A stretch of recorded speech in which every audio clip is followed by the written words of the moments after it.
Good blessed Saturday morning, February the 4th, 2023. The time being 6:23 a.m. I greet all human beings all around the world with the universal greetings of peace and the blessings of God be with you. Doesn't matter what your political, philosophical, personal, nor your religious beliefs may be. Doesn't matter whether you're the richest or the poorest person on the face of this earth. It doesn't matter whether you the proclaimed toughest or the proclaimed weakest person on the face of this earth. Doesn't matter if you're my family, friends, nor my proclaimed enemies. Doesn't matter whether you like me or anything that I say or do. That's your prerogative. You got a right to do that. You got constitutional rights that back you up, as long as you do it in a peaceful and respectful manner. Today what I want to talk about is the status nationwide here in the United States of black leadership. If the shoe fit, wear it. I'm going to show you better than I can tell you. This is your status of the black community, even though the dawn is coming in, but it's the black leadership.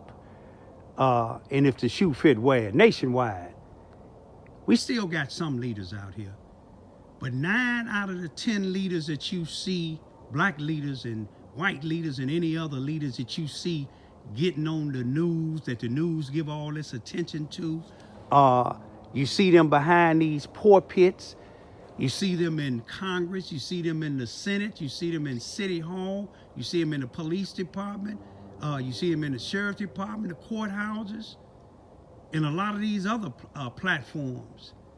Most times, 90% of the times, they in what we see right now. They in darkness. Martin Luther King said it well. You see that snow right over the side of my fist? What you see? You see ice. Martin Luther King said it well in one of his speeches when they told him to cool down. He was making too much noise. He was making too much sense. He told him to cool down. He said, we cool down long enough. If we cool down any longer, we'll be what we see right there. We'll be in a deep freeze. That's frozen, y'all. That's frozen. If you're in a deep freeze, guess what? You can't move no more. I'm going to show you that go deep freeze again. I'm going to show you and tell you, brother, better than I can really say how and when we became into a deep freeze. Let's go to February the 19th, 2022 here in Charleston, Missouri, Mississippi County. Now you keep that date, that month, and that year in your head. Write it down if you have to.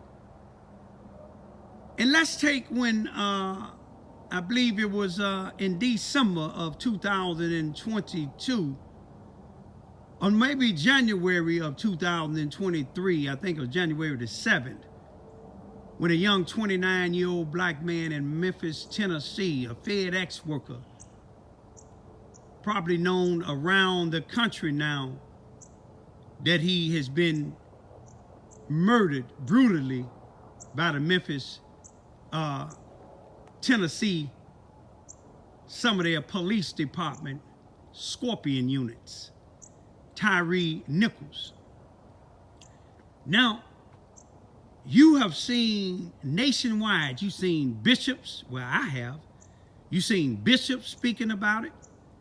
You've seen the national chapter of the NAACP, Derek Johnson, speaking about it. You've seen Missouri State Conference president speaking about it. St. Louis, Missouri presidents of the NAACP, that is, speaking about it. You've seen so many people speaking about it, bishops, missionaries. And you've seen a eulogy that you ain't gonna see too often. with the Reverend Al Sharpton and Benjamin Crump. Even the Vice President of the United States attended that particular funeral. If you don't know why, I'm going to give you an instance now. I pray for Tyree Nichols' entire family and all of his true and faithful friends and followers. Because I believe deep down inside that they feel pain of the loss, and in the manner that they lost their loved one. But I can't say the same thing about the president and some of the other people. Now, they say that that's concerned. The vice president made her rounds up there. Al Sharpton gave the eulogy. Benjamin Crump was even at the funeral. I don't know if he'd be at the funeral of all of his clients. Now, the nation was speaking about that particular death. And that was a horrible death. But let's go back to February the 19th, 2022 here in Charleston, Missouri, Mississippi County. Not one, not two, well, two young females was murdered. And at the same time, 14 others, all in the same place. 16 shot, 2 murdered. This wasn't even put on national news. It barely made the local news here in Charleston, Missouri.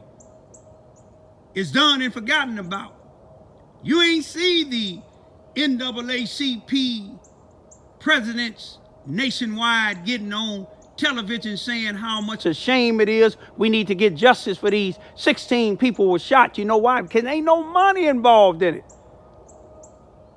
And I know Benjamin Crump ain't gonna run down here. Ain't no money in it.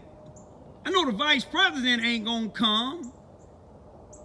Or none of their senators, representatives, they ain't gonna come. But you see, a group of blacks and whites met at the C.F. Bowen Center here in Charleston, Missouri, Mississippi County. C.F. Bowen Center is used to be the Lincoln School, the only place that blacks can go, because the whites back then in the 40s and the 50s, in the 60s, until the lawsuit was filed, they didn't allow blacks to go to the Charleston, Missouri Consolidated School number 7, better known today as the Charleston R1 School District. You see, wasn't no big issues about that, but you had people that talking, and then some of the people that don't even like me called me personally and asked me would I come speak. They say your voice need to be heard. Ain't that something? My voice need to be heard. You see, they had the news media there. What you call the news media for? You called the news media because you wanted attention. It's not activism. It's theology. Not theology, but theatrics. It's a game to them, y'all. Now, y'all Google up what happened here. The 16 people shot, 2 killed on February the 19th, 2022. And ask where all these civil rights leaders was at. They ain't nowhere around. Because they in the deep freeze. They on the payroll of Bull Connors. The ones that used to put the water hoses and things on Martin Luther King Jr. and those that was really about the civil rights movement. They on the payroll of Jim Crow. Jim Crow made it real clear, and Bill Connors made it real clear in the 50s and the 60s. They made it clear about they make their own laws. And I'm gonna tell you, it's still happening right down here. When me and my family was attacked by a bunch of young black punks call themselves the Mafia gang here in Charleston, Missouri. My security cameras caught them. Called the police, and the police didn't even make a report. I went down to the city hall. This was on December the 21st and the December the 22nd. No police report. It wasn't in the newspaper. And I went down to the police department and talked to the clerk there and seen if there was a police report made. And she said, no, that was 3 weeks later. So on the 3rd of January, I went and talked to the city manager, explained to him what happened. And he said he was going to talk to the chief of police and get back with me. He got my phone number. 27 days later, he didn't. So on the 30th of January, I went down there again, and he told me, he said, well, Raymond, he said, this is what the chief told me, that why they didn't make a report, because it wasn't no crime. And I explained to him why it was a crime. I said, I got documented proof that it was a crime. They shot flares at my house, flare guns at my house. They threw eggs at my house. They shot flare guns and something else and paint guns at my vehicle, damaged my windshield. That's a crime. They put on my YouTube channel, told me I better take my YouTube down because I showed them out in the streets terrorizing the black community. Not where the sellout blacks live at, not what a good old boys system, the good old boys and Jim Crow and Bill Connors and them people live, but here in the black community where I live. They put on there after that, when I didn't take my video down, they said, you next. We gonna egg your truck and we gonna kidnap your daughters. I asked the city manager if I was talking about kidnapping your daughters because y'all ain't doing nothing about these individuals committing crime against me and my family. I said, would that be a crime? And he said, yeah. Let's take it to Carbondale. March the 19th, on a Friday, March the 19th, 2021. My then 45-year-old black son was found hung. It was a multiple red flags about what happened to my son. He was shirtless. We already established, because it's in the police report, they so-called death investigation report, in him calling the police department the night before he got killed, asking him was he still on their payroll. If he wasn't on their payroll, he wouldn't have been asking that, would he? But let me tell you, not a soul that's in politics or NAACP, me and my 2 youngest daughters are members, paid up members.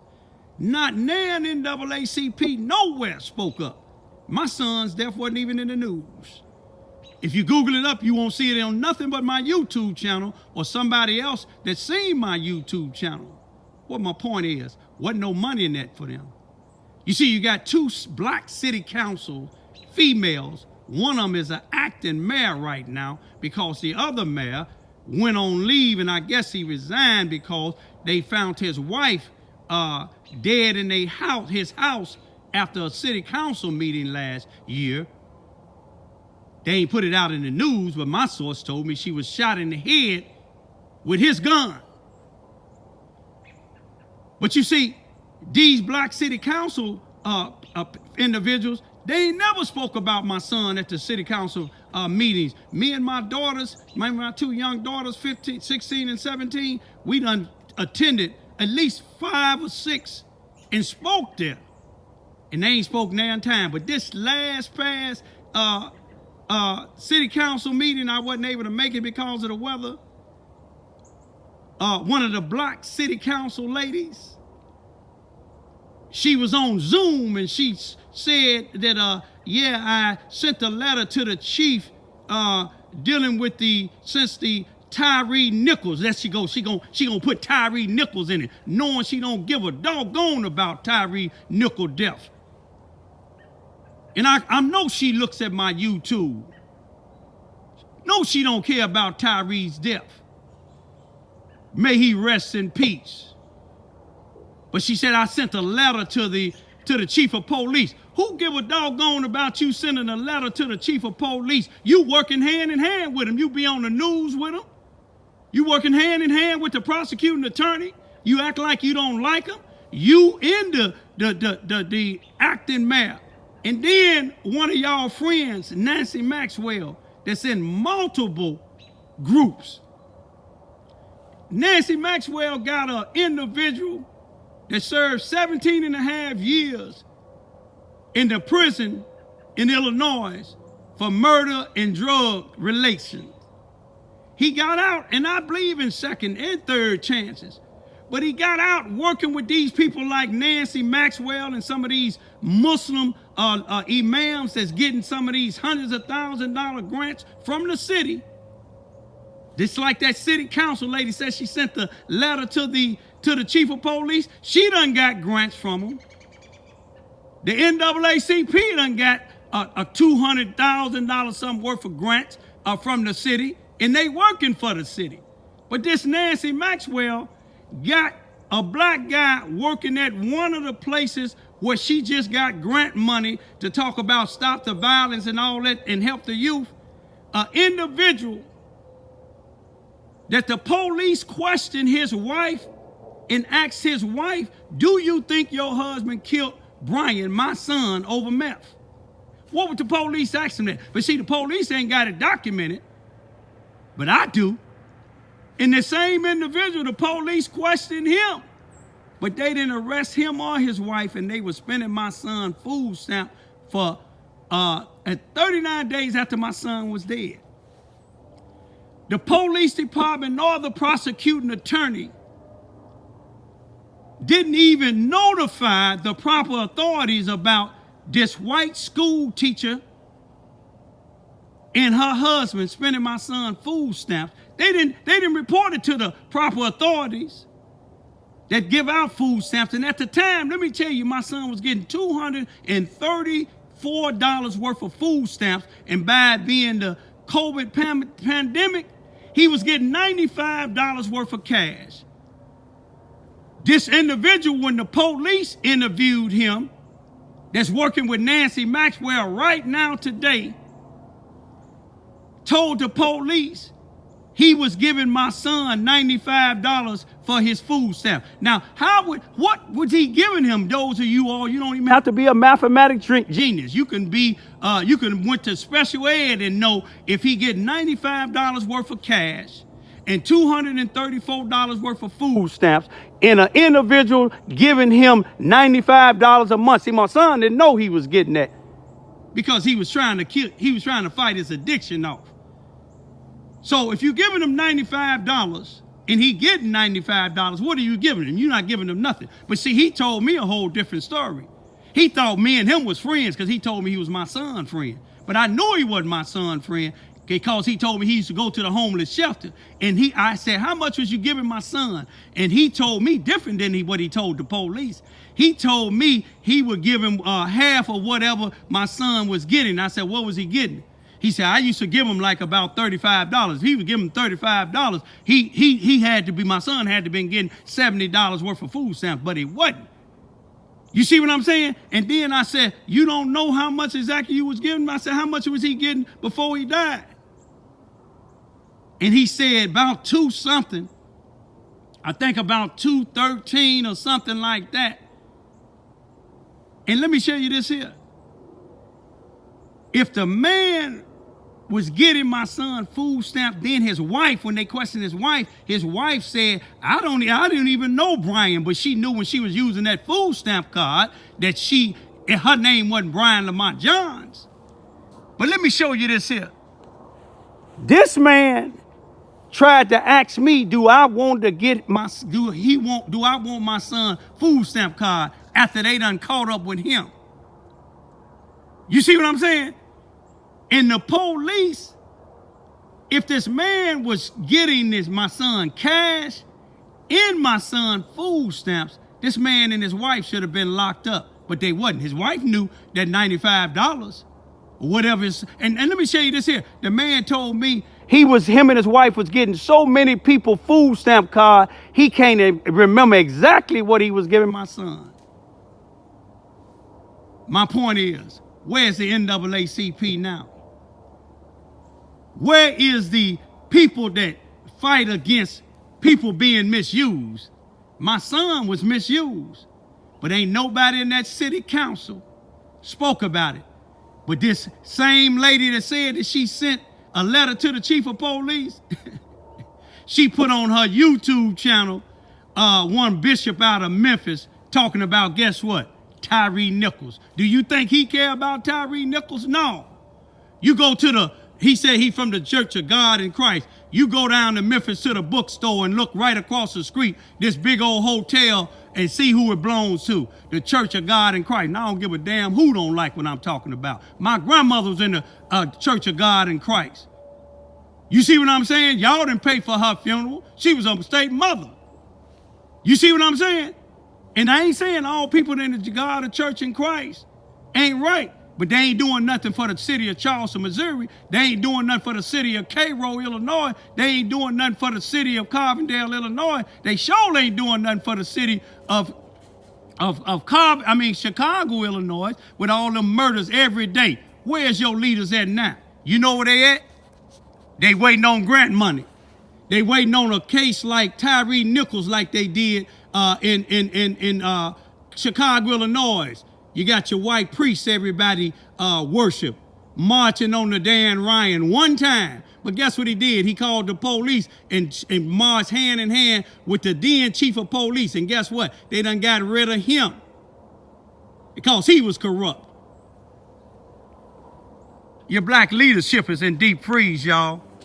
I give it to this black brother that's a black businessman here, that him and his church and the people that he hang around with and his wife, they do stuff for this black community. I just seen something on his Facebook page where he was going somewhere. It was about 5 or 6 o'clock at night, and we know at this time it'd be dark, and he seen some kids 4 or 5 years old walking outside by themselves, walking down the street, and it's terrified him, so he stopped at the stop sign and waited until he see them went in the house, because what? They kidnapping kids out here. Do you think the NAACP or any of these preachers around here care about it? No.